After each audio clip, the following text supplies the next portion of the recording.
हम कर रहे हैं गृह विज्ञान कक्षा 11 की पाठ्य पुस्तक मानव पारिस्थितिकी एवं परिवार विज्ञान का हमारा चैप्टर नंबर 2 जो कि है स्वयं को समझना।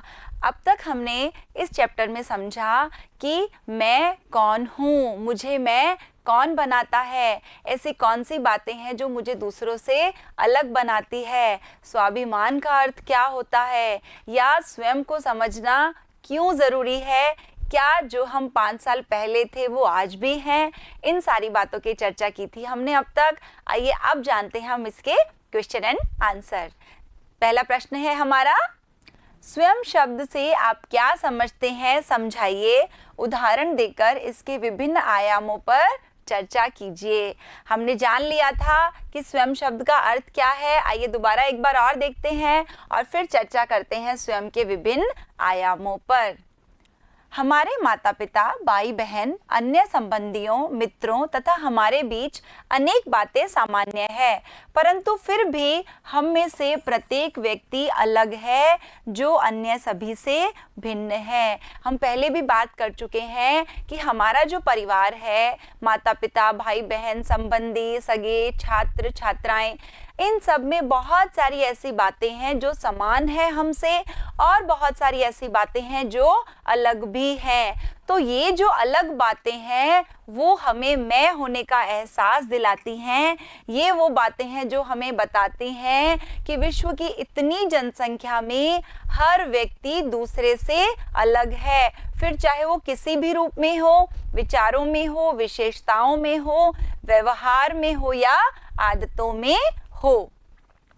इस अनोखेपन की यह अनुभूति हमें अपने होने का एहसास कराती है। यानी ये जो भिन्नता है, ये जो अनोखापन है, ये हमें एहसास कराती है अपने होने का, मैं होने की अनुभूति, जो कि आप, वे और अन्य से अलग है।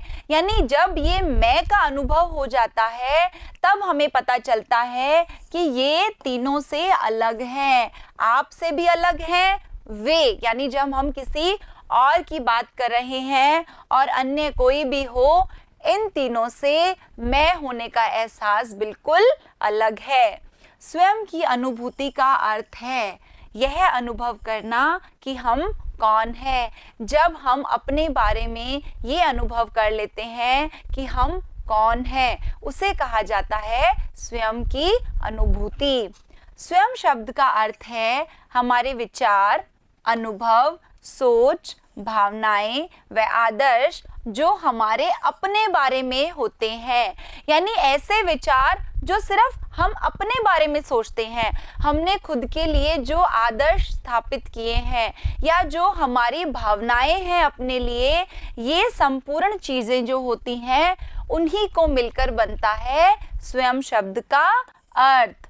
स्वयं एक विशिष्ट ढंग है। विशिष्ट यानी एक ऐसा अलग ढंग, एक ऐसा विशेष ढंग जिससे हम अपने आप को परिभाषित करते हैं। यानी जब हम अपने आप की परिभाषा देते हैं, स्वयं की परिभाषा देते हैं या अपने बारे में जब हम बताते हैं, तो वो एक अलग ढंग होता है, उसे ही कहा जाता है स्वयं।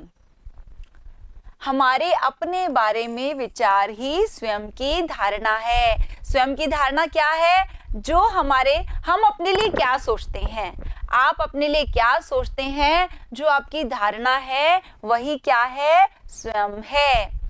और ये जो स्वयं है, इसके बारे में मैंने आपको पहले भी बताया था, हम हर अवस्था में सोचते हैं, फिर चाहे वो बाल्यावस्था हो या वृद्धावस्था हो या किशोरावस्था।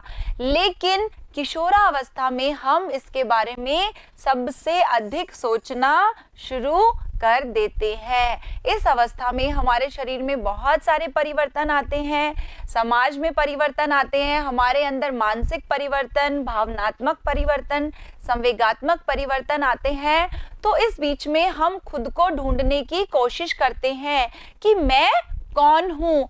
तो ये जो स्वयं की परिभाषा है और स्वयं के बारे में जो हम जब जानने की कोशिश करते हैं, वो हम किशोरावस्था में सबसे ज़्यादा करते हैं। हम अपनी पहचान ढूंढने की कोशिश करते हैं कि मेरी क्या पहचान है और हम अपनी पहचान बनाने की भी कोशिश करते हैं।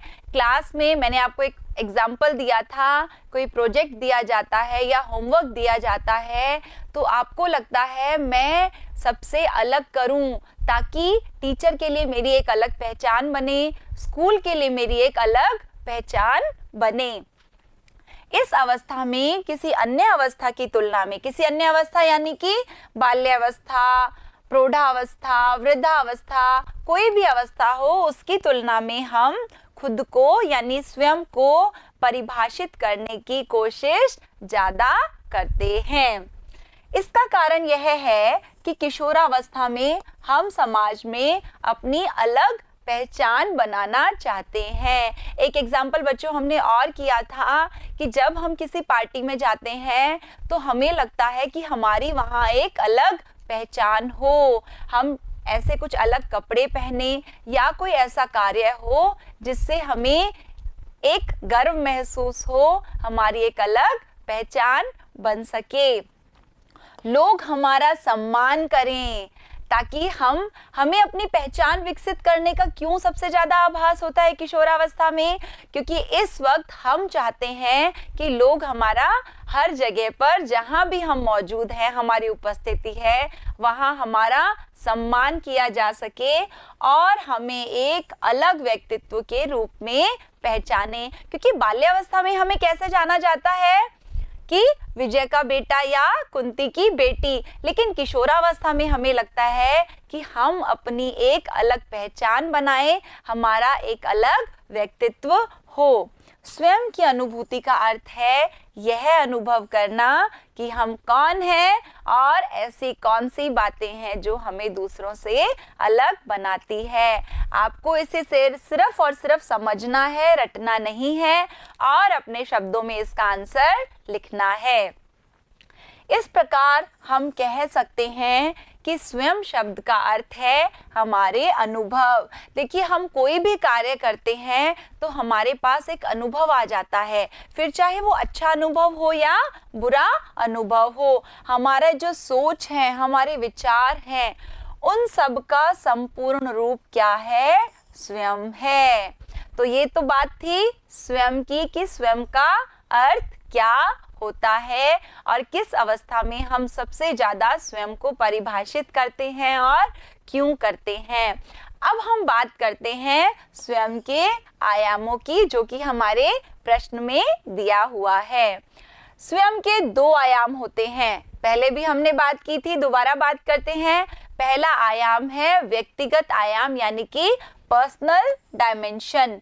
व्यक्तिगत स्वयं के वे पक्ष हैं जिसमें केवल हम खुद से जुड़े हुए हैं, अर्थात हम केवल अपने बारे में कहते हैं। देखिए, व्यक्ति जो होता है वो समाज से जुड़ा हुआ होता है, परिवार से, देश से, हर जगह से, पूरे पर्यावरण से वो जुड़ा हुआ होता है।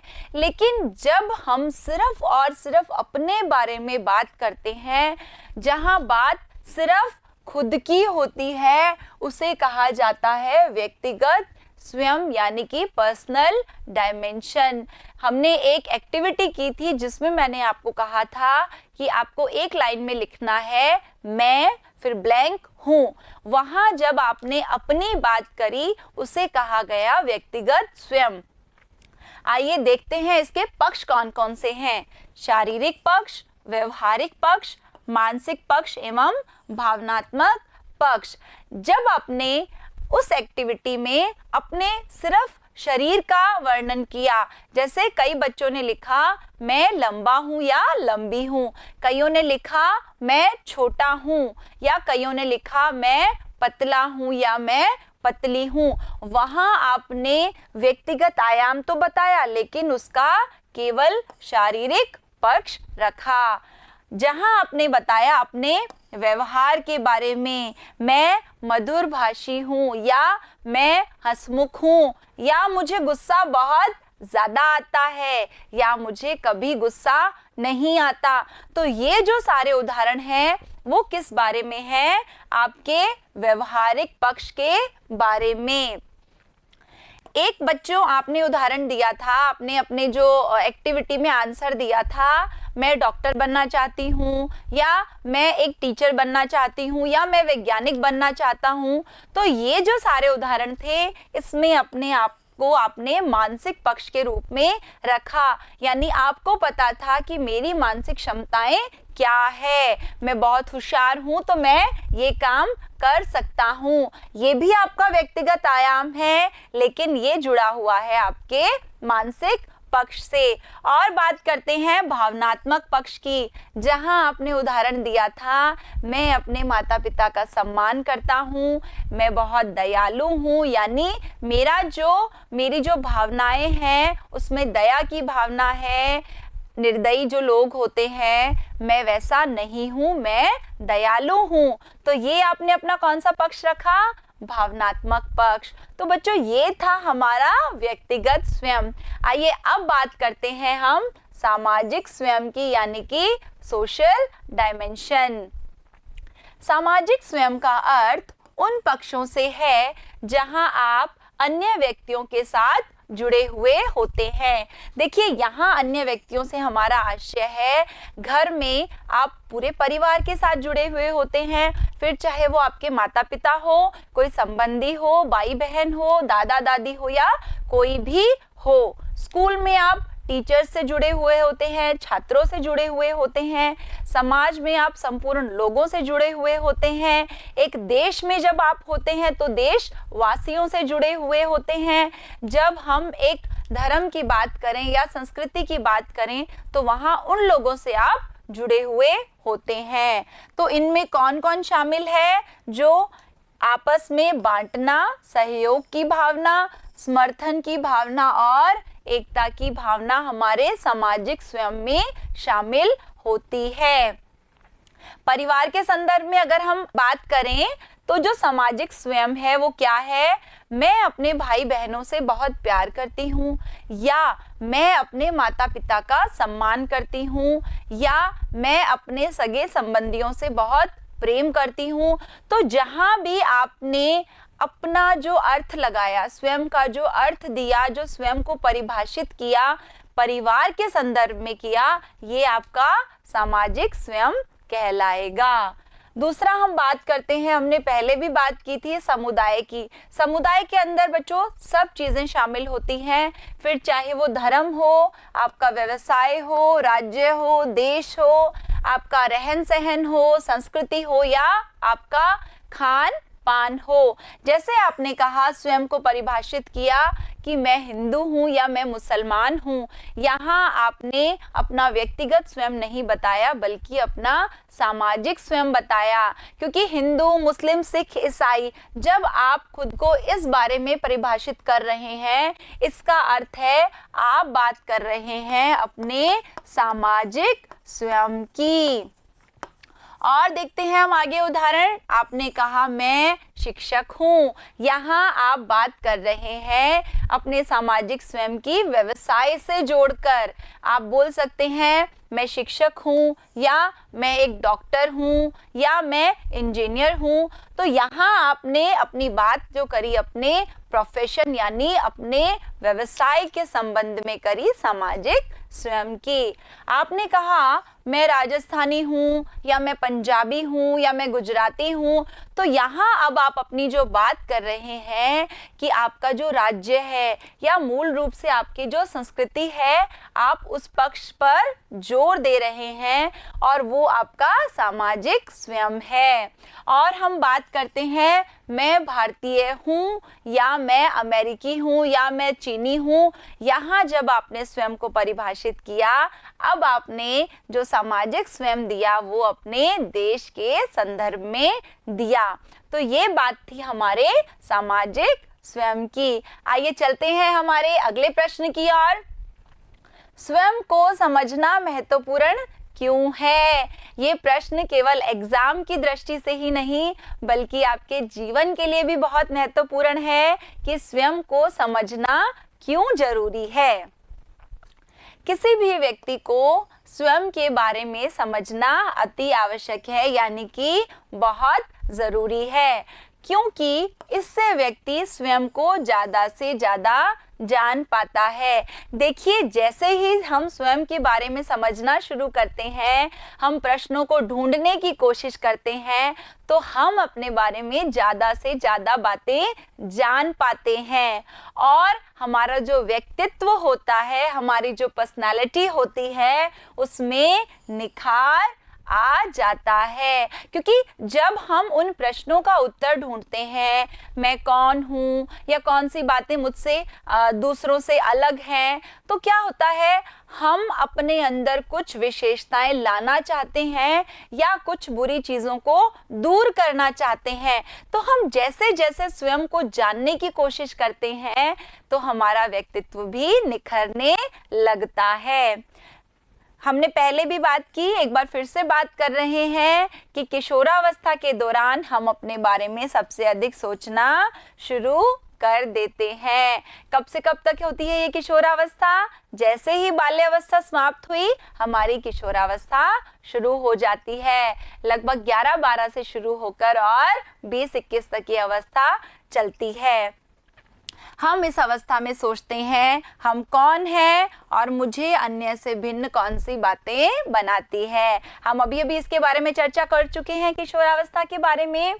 इस अवस्था में हम किसी अन्य अवस्था की तुलना में स्वयं को परिभाषित करने की अधिक से अधिक कोशिश करते हैं। ऐसा सही है? आप सहमत हैं? क्योंकि आप सब किशोरावस्था में हैं। इस वक्त आपका पूरा ध्यान स्वयं की परिभाषा पे होता है, अपनी पहचान पे होता है, अपने व्यक्तित्व को निखारने में होता है। जैसे जैसे हम अपने आप का परिचय अथवा पहचान जानने लगते हैं, देखिए, जैसे ही हमें पता चलता है कि हमारी पहचान क्या है या हमारा परिचय क्या है, वैसे वैसे हम में एक नियंत्रण बोध आ जाता है। यानी हमारा अपने ऊपर जो नियंत्रण है, हमारा अपने ऊपर जो कंट्रोल है, वो बहुत ज़्यादा प्रभावी हो जाता है। हम जो चाहते हैं वो हासिल कर लेते हैं, जिससे कि हम अपने जीवन की यात्रा आसानी से पूर्ण कर सकते हैं।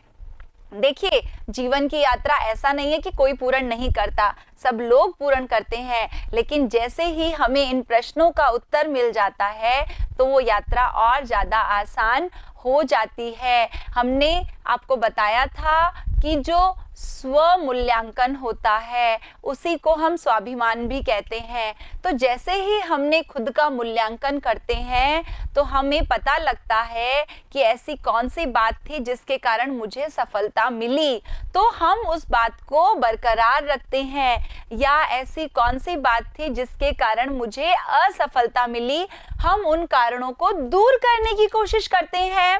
हमने जैसे ही जाना कि यहाँ मुझे गर्व महसूस हो रहा है और यहाँ मुझे अपने आप पर शर्म आ रही है, तो जो नकारात्मक पक्ष है हमारे व्यक्तित्व के, हम उनको दूर करने की कोशिश करते हैं।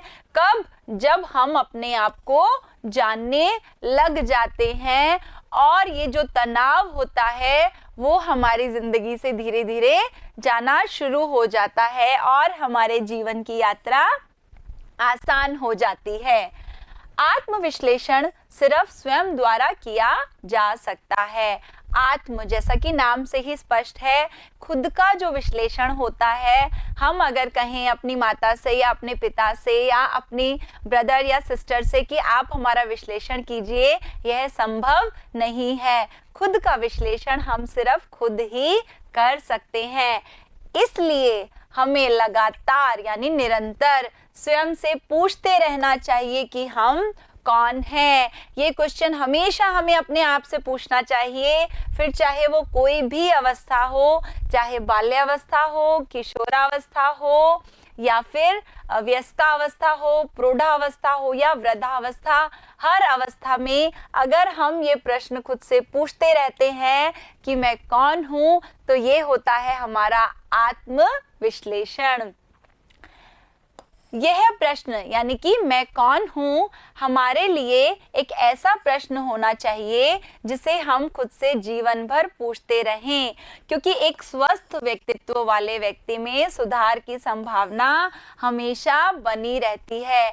देखिए, जहाँ हमें लगेगा कि हमारे व्यक्तित्व में ये कमी है, हमें इसमें सुधार लाना है, तो हम उस कमी को आसानी से पूरा कर सकते हैं अगर हम आत्मविश्लेषण करते हैं। अगर हमने आत्मविश्लेषण नहीं किया तो हमारी जो विशेषताएं हैं उनमें ना ही वृद्धि होगी, ना ही जो हमारी कमियां हैं उनमें कोई कमी आएगी। हमारे जो व्यक्तित्व के सकारात्मक पक्ष हैं उनमें वृद्धि होना आवश्यक है एवं नकारात्मक पक्ष में एक कमी होना आवश्यक है। तो वो कैसे आ सकती है? जब हम हमेशा खुद से पूछते रहें कि मैं कौन हूँ और हम हमेशा अपना विश्लेषण करते रहें। दूसरों को भी सुनना चाहिए, बिल्कुल ठीक बात है। ऐसा नहीं है कि हम सिर्फ अपनी चलाएंगे, बहुत अच्छी बात है। हमें दूसरों को सुनना चाहिए और उनसे सीखना भी चाहिए। लर्निंग, हमें दूसरों से सीखना जरूर चाहिए। हर अवस्था में हम हर वातावरण से, हर पर्यावरण से, हर व्यक्ति से कुछ ना कुछ सीखते हैं और ये सही बात भी है। लेकिन खुद को पाने में, यानी जब हम अपना आत्मविश्लेषण कर रहे हैं, तो जो हमारा निर्णय है, जो हमारी स्वीकृति है यानी हाँ या ना, और जो हमारी पसंद है वो हमारी अपनी होनी चाहिए। इसलिए स्वयं को जानना जरूरी है। ये जो स्वयं है वो हमेशा समय के साथ साथ बदलता रहता है।